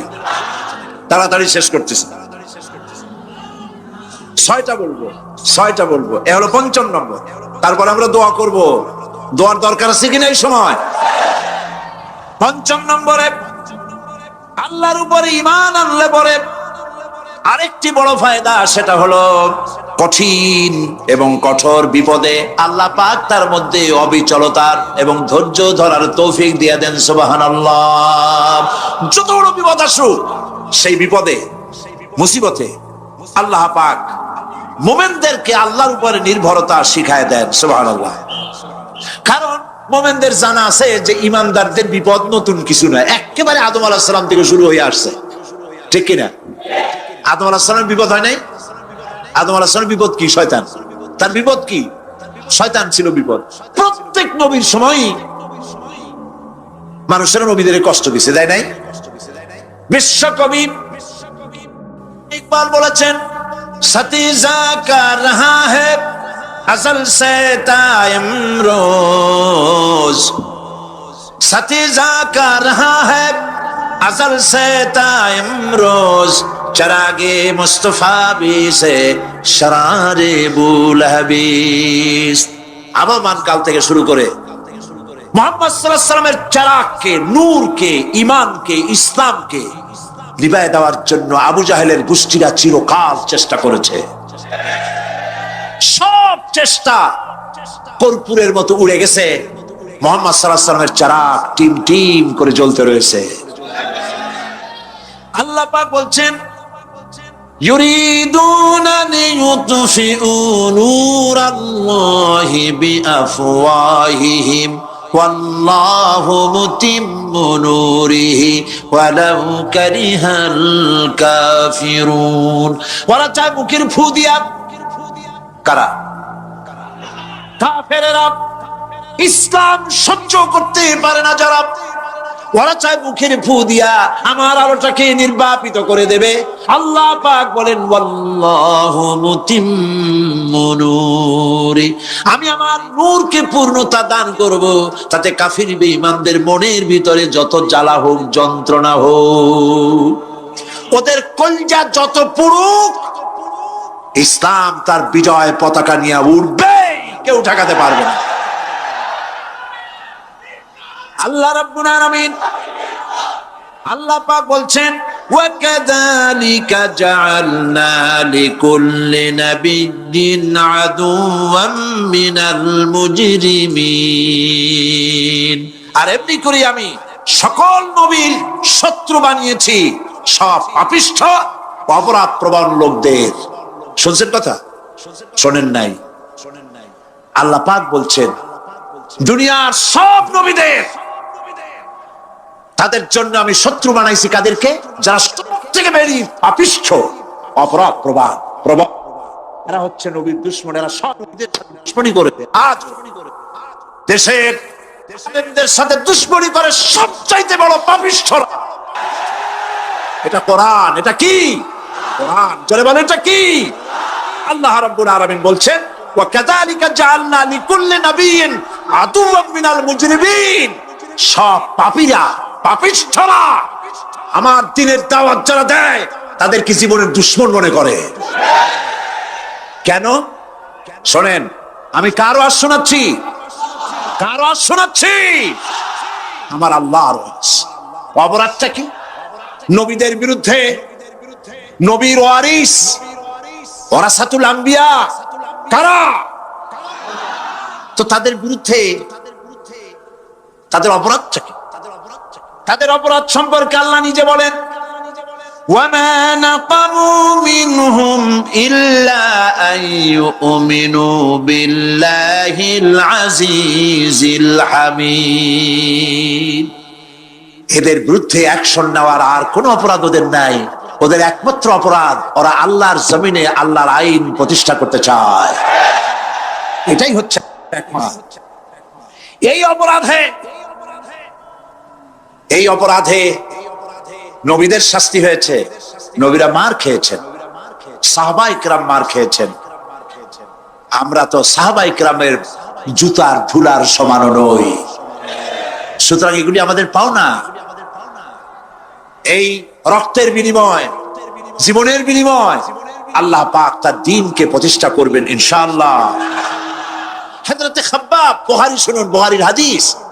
আমি কোনো কথা বানিয়ে বলি না, আমি লেখাপড়া করি, পড়াশোনা করি, চোখে দেখি, তারপরে কথা বলার চেষ্টা করি। বাজে গপ্প কিস্সা কাহিনী বলার অভ্যাস আমার কোনো কালে ছিল না, নাই। রাসূল করিম সাল্লাল্লাহু আলাইহি ওয়াসাল্লামের মতো মানুষ, ওনার মতো মানুষ, আহারে, তার চাইতে শ্রেষ্ঠ মানুষ কি পৃথিবীতে আছে? তিনি মার খাইছেন না খান নাই? আহা, কিভাবে তাকে মারলো! গলায় চাদর দিয়ে পেঁচাইয়া আছাড় মেরে ফেলে দিয়ে তারপরে তাকে প্রহার করা হয়েছে। আবু জাহেল মেরেছে, বেহুশ হয়ে গেছেন হুজুর। হযরত হামজা তখনও কাফের ছিলেন। শিকার থেকে ফিরে এসে মুহাম্মদ সাল্লাল্লাহু আলাইহি ওয়াসাল্লামের অবস্থা দেখে পায়ের রক্ত মাথায় উঠে গেছে। আপন ভাইয়ের ছেলে, আর এমন ছেলে। চলে গেলেন আবু জাহেলের বাড়ি, বললেন, আবু জাহেল, তুই নাকি মুহাম্মদ সাল্লাল্লাহু আলাইহি ওয়াসাল্লাম মারছিস? কেন মারলি? তিনি তো ভালো কথাই বলেন, সব সময় বলেন সত্য কথা বলো, মানুষের উপকার করো, এতিমকে আশ্রয় দাও। এত সুন্দর সুন্দর ভালো ভালো কথা বলেন, তার মতো ভালো মানুষ তো দুনিয়ায় দেখি নেই। মারলি কেন? তুই কি মনে করছিস যে আব্দুল্লাহ মারা গেছে বলে এতিম হয়ে গেছে মুহাম্মদ সাল্লাল্লাহু আলাইহি ওয়াসাল্লাম? তোর মনে রাখা উচিত, আব্দুল্লাহ মারা গেছে, হামজা মরে নাই। হযরত হামজা ধনুক বাইর করলেন, এক বাড়ি মারলেন মাথার উপরে, মাথা ফাটা রক্ত বেরিয়ে গেল। হামজা হন হন করে হেঁটে এলেন রাসূলের কাছে। হুজুরের অসুস্থ দেহ মোবারক কোলে উঠায় নিয়ে বললেন, বাবা। তার মস্তক মোবারক কোলে উঠায় নিয়ে বললেন, আমি আবু জাহেলের মাথা ফাটিয়ে রক্ত বের করে দিয়ে এসেছি, তুমি একটু খুশি হও। হুজুর বললেন, চাচা, কার মাথা ফাটাইছেন, কার রক্ত বের করেছেন, এই কথা বলে তো আমাকে আপনি খুশি করতে পারবেন না। তিনি বললেন, বাবা, তুমি কি হলে খুশি হও? তিনি বললেন, আমি খুশি হই চাচা, তোমার মুখে যদি একটা বার আমি ঈমানের কলেমা শুনতে পাই। হযরতে হামজা বললেন, মুহাম্মদ সাল্লাল্লাহু আলাইহি ওয়াসাল্লাম, আমার বুঝতে মোটেও কষ্ট হয়নি, তুমি কোনো সাধারণ মানুষ নও। সাধারণ মানুষের প্রতিশোধে তুমি বিশ্বাসী হতে, খুশি হতে, প্রতিশোধে বিশ্বাসী হওনি, তুমি অবশ্যই আল্লাহর নবী। আমি আল্লাহকে সাক্ষী রেখে, আমি তোমাকে সাক্ষী রেখে ঈমানের কালেমা ঘোষণা করছি, লা ইলাহা ইল্লাল্লাহু মুহাম্মাদুর রাসূলুল্লাহ। ভাইরা আমার, আল্লাহর দ্বীন প্রতিষ্ঠা। গোলাম রসুল যশোর জেলায় কেমন লোক, গোলাম রসুল যশোর চারে কেমন লোক, গোলাম রসুল অভয়নগরে কেমন লোক, গোলাম রসুল বাগার পাড়ায় কেমন লোক, গোলাম রসুল যেহেতু ভালো লোক, জয়ের মালা এইবার তারি হোক, জয়ের মালা এইবার তারি হোক, জয়ের মালা এইবার তারি হোক। চান চান, কারা কারা চান হাত দেখি, হাত উঁচু করেন। আচ্ছা, হাত জ্বালাইলে আমার মনে হচ্ছে যে ভালো বোঝা যাচ্ছে না, একটু মোবাইলের ফ্ল্যাশটা চালান, দেখি কত লোক আছেন। মোবাইলের ফ্ল্যাশ এইদিকে করেন, আমাদের স্যারকে দেখাই, গোলাম রসুল স্যারকে দেখি কতজন চান। লাইটের ফ্ল্যাশ জ্বালান সবাই, সবাই। পকেটের ফোন একটাও পকেটে থাকবে না, বের করেন, ফ্ল্যাশ জ্বালান। গোলাম রসুল যশোর জেলায় কেমন লোক, গোলাম রসুল অভয়নগরে কেমন লোক, গোলাম রসুল যশোর চারে কেমন লোক, গোলাম রসুল যেহেতু ভালো লোক, জয়ের মালা এইবার তারি হোক, জয়ের মালা এইবার তারি হোক, জয়ের মালা এইবার তারি হোক। গোলাম রসুল পাশ করিলে থাকবে না রে ভয়, নেই ইনসাফ সততা দিয়ে করবে জগৎ জয়। চাঁদা বাজার সন্ত্রাসীরা কাঁপবে থর থর, সবার মাঝে সুখ বিলাবে হোক সে আপন পর।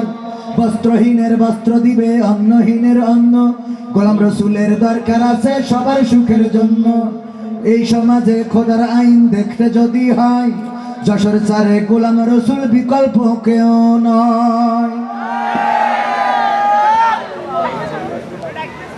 আমি কি বলি, যশোর তুই বলে ফেলেছি, ও যশোর তুই, আমি হচ্ছে আমার ফরিদ স্যারের বলে ফেলে ওটা সেট হয়ে গেছে। হ্যাঁ, এটা যশোর তুই বলে ফেলেছি। আচ্ছা, তাহলে আবার গুড়াতে, আবার ফেরতে, আবার ফেরতে। গোলাম রসুল যশোর জেলায় কেমন লোক, সবাই কিন্তু গোলাম রসুল যশোর জেলায় কেমন লোক, গোলাম রসুল যশোর চারে কেমন লোক, গোলাম রসুল বাঘার পাড়ায় কেমন লোক, গোলাম রসুল যেহেতু ভালো লোক, জয়ের মালা এইবার তারি হোক, জয়ের মালা এইবার তারি হোক, জয়ের মালা এইবার তারি হোক। গোলাম রসুল পাশ করিলে থাকবে না রে ভয়, নাই ইনসাফ সততা দিলে করবে জগৎ জয়। চাঁদা বাজার সন্ত্রাসীরা কাঁপবে থর থর, সবার মাঝে সুখ বিলাবে হোক সে আপন পর। বস্ত্রহীনের বস্ত্র দিবে, অন্নহীনের অন্ন, গোলাম রসুলের দরকার আছে সবার সুখের জন্য। খোদার আইন এই সমাজে দেখতে যদি হয়, যশোর সারে গোলাম রসুল বিকল্প কেউ নয়। ভালো কাজের কাজী যেজন, ভালো কাজের কাজী যেজন, আমরা হব তারি লোক। গোলাম রসুল বাঘার পাড়ায় কেমন লোক, গোলাম রসুল আপনাদের কাছে কেমন লোক, গোলাম রসুল যশোর চারে কেমন লোক, গোলাম রসুল যেহেতু ভালো লোক, জয়ের মালা এইবার তারি হোক, জয়ের মালা এইবার তারি হোক, জয়ের মালা এইবার তারি হোক। স্বাধীনতার অর্ধশতক পার হয়েছে ভাই, কত কিছু দেখলাম দেশে শান্তির দেখা নাই। ইসলামেতে শান্তি আছে মানে না ভাই যারা, নতুন করে ফ্যাসিস্ট হয়ে আসবে আবার তারা। জমিন যাহার আইন তাহার চালাতে হবে ভাই, সেই কাজেতে গোলাম রসুলের নাই রে জুড়ি নাই। দুর্নীতি আর মাদক মুক্ত যশোর গড়তে হলে গোলাম রসুলের আহ্বানে এসো দলে দলে। ভালো কাজের কাজী যেজন, ভালো কাজের কাজী যেজন, আমরা হব তারি লোক। গোলাম রসুল বাঘার পাড়ায় কেমন লোক, গোলাম রসুল যশোর চারে কেমন লোক, গোলাম রসুল যশোর জেলায় কেমন লোক, গোলাম রসুল যেহেতু ভালো লোক, জয়ের মালা এইবার সবাই, জয়ের মালা এইবার তারি হোক, জয়ের মালা এইবার তারি হোক, জয়ের মালা এইবার তারি হোক, জয়ের মালা এইবার তারি হোক, জয়ের মালা এইবার তারি হোক। বলেন আমিন, বলেন আমিন। কবুল করার মালিক কে? নারায়ে তাকবীর, লিল্লাহি তাকবীর। ওই বাঘার পাড়ায় বিজয়ের কোন মার্কা কি আছে? যশোর চারে বিজয়ের কোন মার্কা কি আছে? চাঁদাবাজ সন্ত্রাসী রুখে দেওয়ার মার্কা কি আছে? দুর্নীতি বন্ধ করার কোন মার্কা কি আছে? মা বোনদের অধিকার ফিরিয়ে দেওয়ার মার্কা কি আছে? ওই সেই মার্কা। সবাই বলে জিতেই যাবে ইনশাল্লাহ, আগামী দিনে জিতবে এবার।